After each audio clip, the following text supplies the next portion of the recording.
Just to introduce myself, my name is Jong-Il. I am the co-president of Truth and Human Rights in North Korea. And I'm Jang. I'm also the co-president of Think. And so, yeah, I guess to start things off, before I forget, if everyone could silence their cell phones so we can just listen to the speakers. Second of all, we do have a no recording policy for this event, so please do not record the speakers. And third, there are refreshments in the back if you haven't noticed already, so you can go grab some if you would like. And fourth, if you want to know more about Think and what we do have small quarter sheets printed outside at the check-in with our contact information or email on our website if you want one of those as well. We also have a Facebook page on the Facebook, and we also have a Tumblr. And we also have our official website. So if you're interested, please visit and look at it and look at it. And well, just a brief little thing about Think. We're Truth and Human Rights in North Korea. I can't hear you. Oh, you can't hear? Oh, no. Thank you for saying that. All right, so we're Truth and Human Rights in North Korea. We're a Center for Social Justice organization on campus that really tries to raise awareness of the human rights issue concerning North Korea because, as we all know, it's the nuclear proliferation issue that gets more press and more focus and more discourse. And so along those lines, we do a lot of events and a lot of activities to raise awareness. We do fundraising with bubble tea and apple cider. We do a lot of movie screenings, actually, sometimes joint with Link, Liberty North Korea, to show their documentary, or with other groups on campus, such as the Academic Council, UNICEF, etc. Another thing that we're trying to get more off the ground is speaker events. We had our first one last year, and so we're having one again, and this speaker event is titled North Korean Human Rights in the Post-Kim Jong-Il Era, because we thought it would be interesting to see how the leadership change in North Korea affects things within North Korea. So without further ado, I will introduce the speakers that we have today, and we're so excited to have them here today.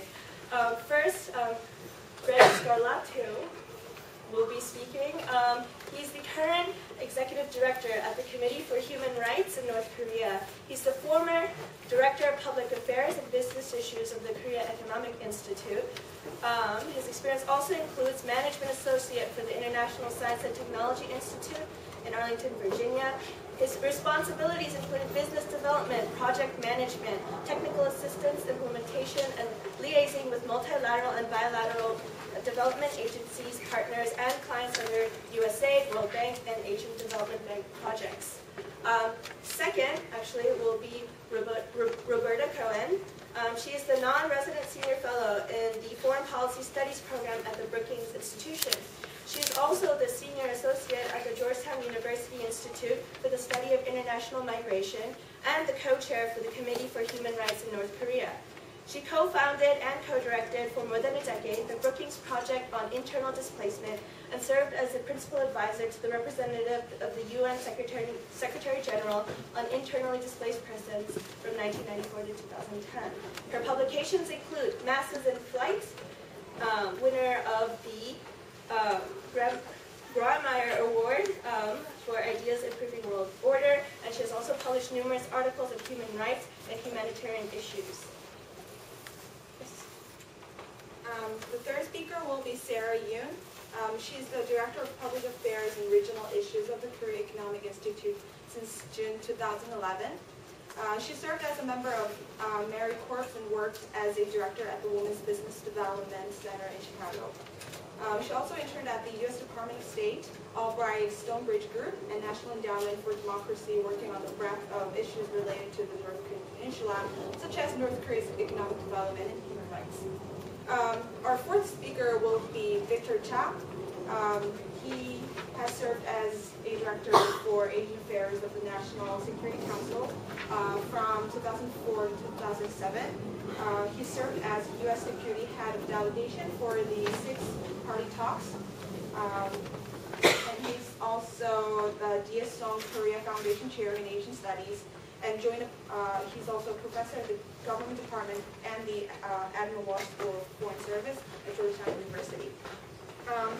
contributions include alignment despite antagonism, the U.S., Korea, Japan security triangle. And he also co-authored Nuclear North Korea, a debate on strategies of engagement, and numerous articles on East Asia security issues. And he has a new book, right? Yeah. Yes, he does. Called The Impossible State. So how this panel event will continue is each speaker will have 10 to 13 minutes to speak from their various fields of expertise. Afterwards, we will have a Q&A session, so if you could please hold your questions until the end, that will be the best way to go about that. So thank you, and without further ado.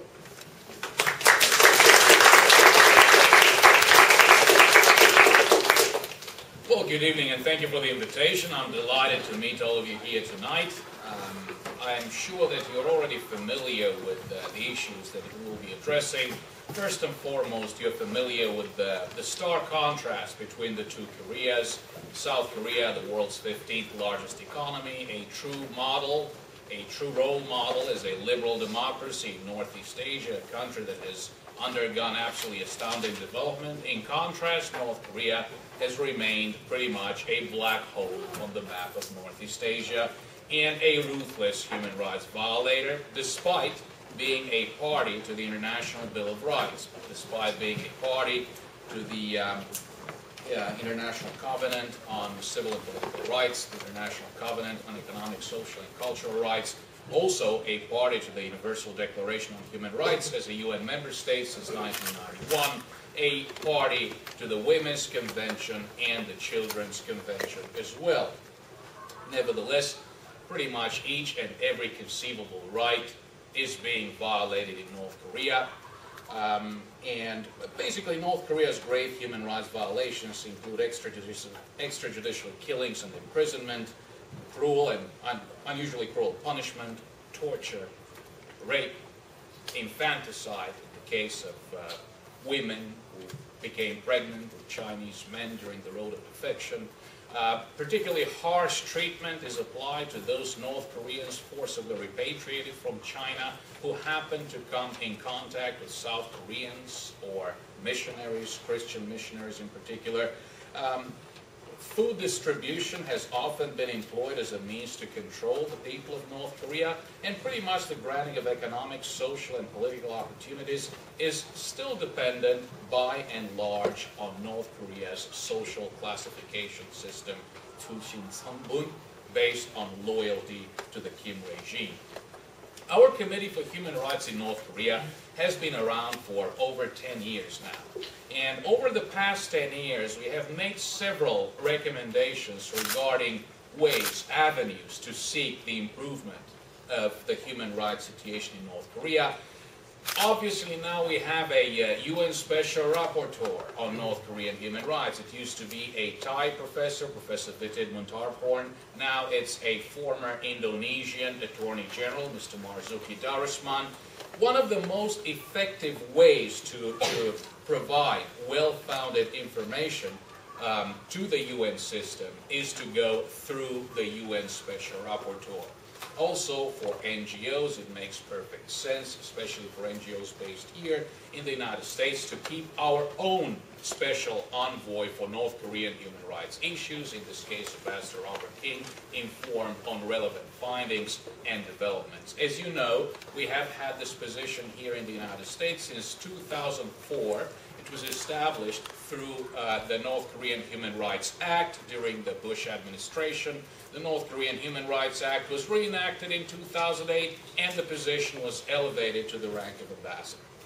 Now, I have mentioned all of those human rights instruments that North Korea has acceded to. There are UN treaty bodies tasked to implement those very international human rights instruments, and international NGOs should strive to promote public discussion of the North Korean human rights violations in UN fora, in particular within those dealing with the specific UN treaties that North Korea has ratified. For example, the Human Rights Committee, tasked with implementation of the International Covenant on Civil and Political Rights, the Committee on Economic, Social, and Cultural Rights, tasked with the implementation of the International Covenant on Economic, Social, and Cultural Rights, the Committee on the Elimination of Discrimination Against Women,